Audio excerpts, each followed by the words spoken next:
18 अक्टूबर 2025 लखनऊ उत्तर प्रदेश। एक सेरेमनी हो रही है एक ऐसी फैसिलिटी में जो कुछ सालों पहले एग्जिस्ट ही नहीं करती थी। Defence minister Rajnath Singh stage पे खड़े हैं और पहली बार इंडियन हिस्ट्री में एक batch of BrahMos supersonic cruise missiles जो कि उत्तर प्रदेश में बनी है फॉर्मली इंडियन आर्म्ड फोर्सेस को हैंडओवर की जा रही है। जिसे कभी इंटरनेशनल हेडलाइंस में बीमारू स्टेट कहा जाता था, वही यूपी आज दुनिया की सबसे डेडलीस्ट मिसाइल ब्रह्मोस बना रहा है। और ये वही मिसाइल है जिसने ऑपरेशन सिंदूर में इंडिया की स्ट्रेंथ को ग्लोबल मैप पे रखा था। तो सवाल ये है कि ये हुआ कैसे? एक स्टेट जो कल तक अपनी लॉ एंड ऑर्डर की वजह से बदनाम था, वो आज दुनिया के डिफेंस मैप पे कैसे आ गया? और सब लोग इसे इजराइल से क्यों कंपेयर कर रहे हैं? ये एक ऐसे ट्रांसफॉर्मेशन की कहानी है जहां ज्योग्राफी, जियोपॉलिटिक्स और इंफ्रास्ट्रक्चर की मदद से यूपी आज तेजी से $1 ट्रिलियन इकोनॉमी तक पहुंच रहा है। मैं हूं Zeel and you have already started watching Upgrade. Chapter 1 the two front reality.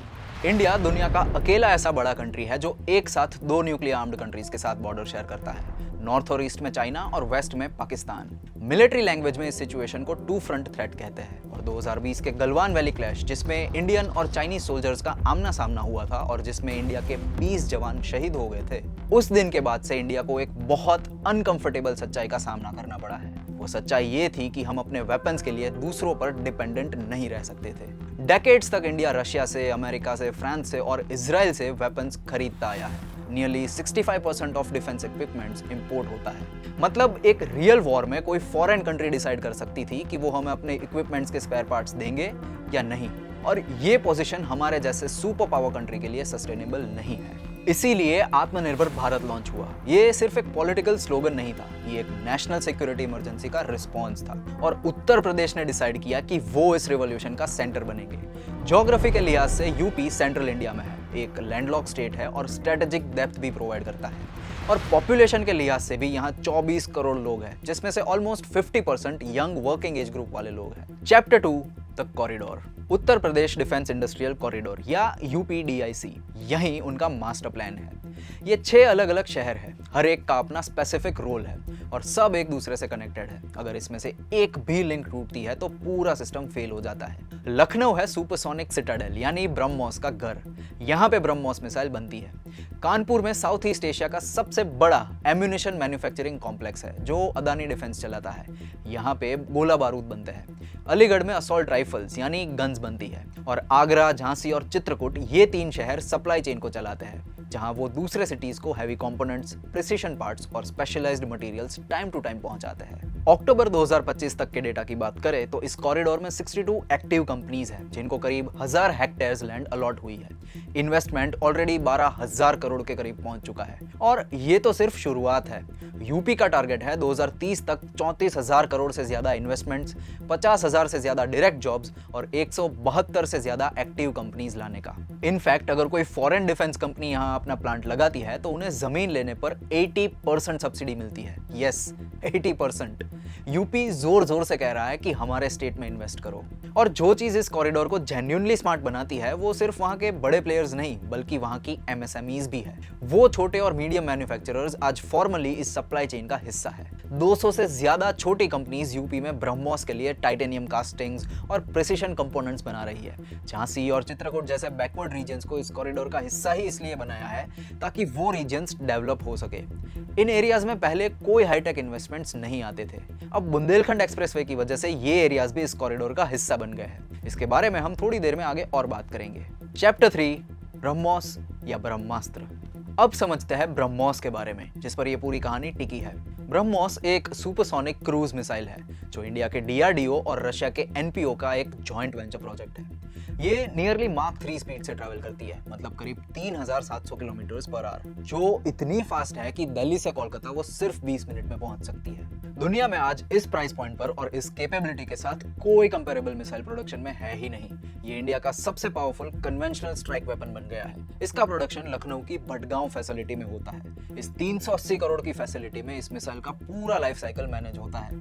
Integration से लेकर टेस्टिंग और क्वालिटी चेक तक सब कुछ स्वदेशी। आज एक सिंगल ब्रह्मोस मिसाइल से यूपी गवर्नमेंट को 8 करोड़ का जीएसटी मिलता है सिर्फ एक मिसाइल से, और भटगांव फैसिलिटी का प्रोजेक्टेड एनुअल टर्नओवर है 3000 करोड़ का। इसके बाद आता है ब्रह्मोस एनजी यानी नेक्स्ट जनरेशन। ये ब्रह्मोस का लाइटर वर्जन है जिसका एक्चुअल प्रोडक्शन 2027 में होगा। करंट ब्रह्मोस का वेट जहां 2.9 टन का है, वहीं एनजी का वेट होगा सिर्फ 1.2 टन। ये टेक्निकल डिटेल में ऐसे ही नहीं दे रहा हूं। लाइटर मिसाइल का मतलब है वो ज्यादा अलग अलग एयरक्राफ्ट टाइप्स पे लोड हो सकती है, इंक्लूडिंग सुखोई 30 MKI, जो इंडिया का फ्रंट लाइन फाइटर जेट है। इससे वॉर्स के टाइम पे फ्लेक्सिबिलिटी बहुत ज्यादा बढ़ जाती है। वहीं ब्रह्मोस के लिए आज फिलीपींस, मलेशिया जैसे कंट्रीज में नेगोशिएशंस भी चल रहे हैं। दिसंबर 2025 में सिर्फ एक महीने में वियतनाम और इंडोनेशिया ने इसे लेने के लिए 4000 करोड़ के कॉन्ट्रैक्ट साइन किए थे। लखनऊ अब ग्लोबल डिफेंस मैप पर एक नया एड्रेस बन गया है। इनफैक्ट ब्रह्मोस यूपी के लिए कितना इंपॉर्टेंट है आप वो इस फोटो को देखकर ही समझ जाओगे, जहां अपने एक्स अकाउंट के कवर फोटो में यूपी सीएम खुद ब्रह्मोस मिसाइल के पास खड़े हैं। चैप्टर 4 फ्रॉम कट्टा टू कलाशनिकोव्स। एक चीज है जो बहुत लोग नहीं जानते, यूपी सिर्फ मिसाइल्स नहीं बना रहा, यूपी सबके लिए कलाशनिकोव्स या AK-47 भी बना रहा है। अमेठी में लखनऊ से कुछ ही घंटे दूर इंडिया और रशिया का एक जॉइंट वेंचर है जो AK-203 असॉल्ट राइफल्स मैन्युफैक्चर कर रहा है। ये लेजेंडरी AK-47 का सबसे मॉडर्न वर्जन है।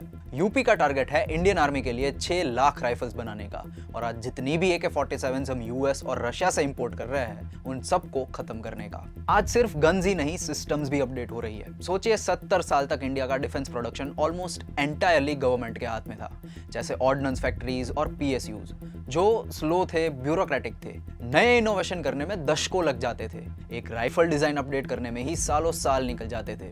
वो मोनोपोली आज टूट रही है और प्राइवेट प्लेयर्स की वजह से चीजें तेज हो रही है। अदानी डिफेंस अब कानपुर में साउथ एशिया का लार्जेस्ट एम्यूनिशन कॉम्प्लेक्स चलाता है। Tata advanced systems defence electronics में है, और Mahindra defence, L&T, Bharat forge जैसे प्राइवेट जायंट्स अब डिफेंस में सीरियसली इन्वेस्ट कर रहे हैं। और ये पैसों के अलावा स्पीड की और अकाउंटेबिलिटी की बात है। जैसे अशोक लेलैंड का डिफेंस प्लांट एक मैसिव प्लांट है और वो सिर्फ 18 महीनों में ही बन गया था। इसी स्केल का गवर्नमेंट प्रोजेक्ट पहले 7 से 10 साल लेता था। ये फर्क है प्राइवेट एफिशिएंसी और गवर्नमेंट स्पीड में। इस चेंज से आज प्रोसेस तो फास्ट हो गया है, बट क्या आपको लगता है कि इससे डिफेंस सेक्टर का कंट्रोल भी धीरे धीरे प्राइवेट कंपनीज के पास जा रहा है? What do you think? बताइए कमेंट्स में। चैप्टर 5 लखनऊ टू तेल अवीव। फाइनली उस सवाल का जवाब ढूंढते हैं कि यूपी का कंपैरिजन इजराइल से ही क्यों हो रहा है। इजराइल एक ऐसा कंट्री है जिसके पास 1 करोड़ लोगों की पॉपुलेशन है, ना ऑयल है, ना ज्यादा नेचुरल रिसोर्सेज, चारों तरफ से दुश्मनों से ही घिरा हुआ है, और अभी वो एक वॉर भी लड़ रहा है। फिर भी ये दुनिया के टॉप 5 डिफेंस एक्सपोर्टर्स में कैसे आ रहा है? इजराइल ने आज एक ऐसा डेडली लूप बनाया है जहां बैटलफील्ड की प्रॉब्लम्स डायरेक्टली इंजीनियर्स तक पहुंच जाती है और उसका सॉल्यूशन भी सिर्फ कुछ ही दिनों के अंदर आ जाता है। इस लेवल की स्पीड और प्रिसिशन तब आती है जब आपकी R&D और मैन्युफैक्चरिंग काफी स्ट्रांग हो। अब इसे यूपी से कंपेयर करें तो दोनों की एवरेज वर्कफोर्स लगभग 30 साल की है, यानी दोनों जगह एक यंग, टेक अडेप्टेबल और ग्रोथ हंग्री वर्कफोर्स है। लेकिन यहाँ एक बड़ा डिफरेंस भी है। Israel was forced into this by war के डर से, सर्वाइवल के डर से, जबकि यूपी इसे अपॉर्चुनिटी की तरह देख रहा है। यूपी के पास ऑप्शंस थे और उसने ये रास्ता चुना है, which in my opinion is more impressive. And इस कंपैरिजन के पीछे सॉलिड प्रूफ भी है। यूपी ने ड्रोन्स और अनमैन्ड एरियल सिस्टम्स के लिए German Israeli company quantum systems के साथ पार्टनरशिप की है। इजरायली स्टार्टअप्स के साथ government to government export deals discuss हो रही है, और ये इजराइल का ड्यूअल यूज मॉडल भी अडॉप्ट कर रहा है। मतलब वहीं AI, वहीं ड्रोन्स और वहीं डेटा सेंटर्स जो डिफेंस सेक्टर में यूज होंगे, वो सेम चीजें आम लोगों के लिए एग्रीकल्चर और डिजास्टर मैनेजमेंट जैसी चीजों में भी यूज की जाएगी। जैसे मैंने पहले कहा था कि ब्रह्मोस के सप्लाई चेन में 200 से ज्यादा MSMEs कंट्रीब्यूट करती है, तो ये मॉडल भी इजराइल से ही लिया गया है, क्योंकि वहां पे भी MSMEs को इंटीग्रेट किया गया था। चैप्टर 6 रोड्स और रुपए। अब बात करते हैं उस इंफ्रास्ट्रक्चर की जो इस पूरी स्टोरी को फिजिकली पॉसिबल बनाता है। यूपी क्वाइटली इंडिया का एक्सप्रेसवे कैपिटल बन चुका है। आज 1700 किलोमीटर के हाई स्पीड कॉरिडोर्स ऑपरेशनल है और टारगेट है 2600 किलोमीटर क्रॉस करने का बाय लेट 2026। लेकिन ये सिर्फ रोड्स नहीं है, ये एक्चुअल डिफेंस कॉरिडोर्स है।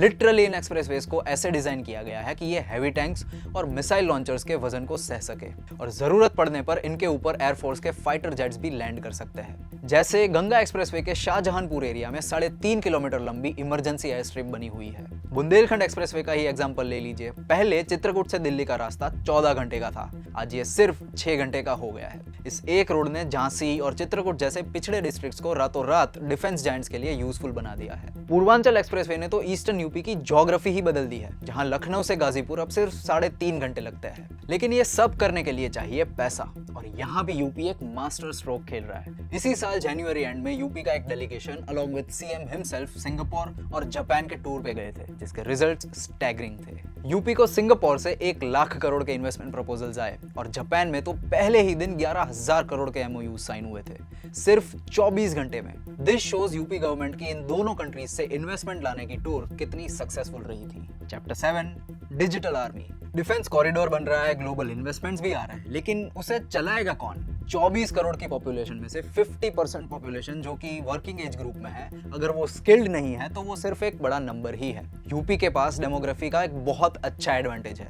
वहां की एवरेज वर्किंग एज है 30 साल की, almost same as Israel, as we discussed ahead. लेकिन स्केल इजराइल से 144 टाइम्स ज्यादा बड़ा है। यूपी का वर्किंग एज पॉपुलेशन 10 से 12 करोड़ के बीच में है। इस एडवांटेज का इस्तेमाल करने के लिए यूपी ने लॉन्च किया है SOAR program, skilling for AI readiness. इससे सीसीएसयू मेरिट यूनिवर्सिटी को इंडिया की पहली एआई फर्स्ट यूनिवर्सिटी बनाई जा रही है, जहां से निकल के स्टूडेंट्स एआई सिटीज को लीड करेंगे, जिसके लिए इनफैक्ट सिफी टेक्नोलॉजी जैसी कंपनी 1600 करोड़ रुपए इन्वेस्ट कर रहे हैं नोएडा में बड़े एआई प्रोजेक्ट्स लाने के लिए। अब सवाल यह है कि एआई डिफेंस में कहां यूज होता है? एक्चुअली डिफेंस में भी ये बहुत जगह यूज होता है। जैसे मिसाइल फेल होने से पहले उसके सेंसर्स बता देंगे कि कौन सा पार्ट बदलना है। अगर एक साथ हजारों एनिमी ड्रोन्स आ रहे हैं तो एआई डिसाइड करेगा कि किस पे पहले अटैक करना है। और ऐसे तो न जाने कितने ही यूज केसेस होंगे।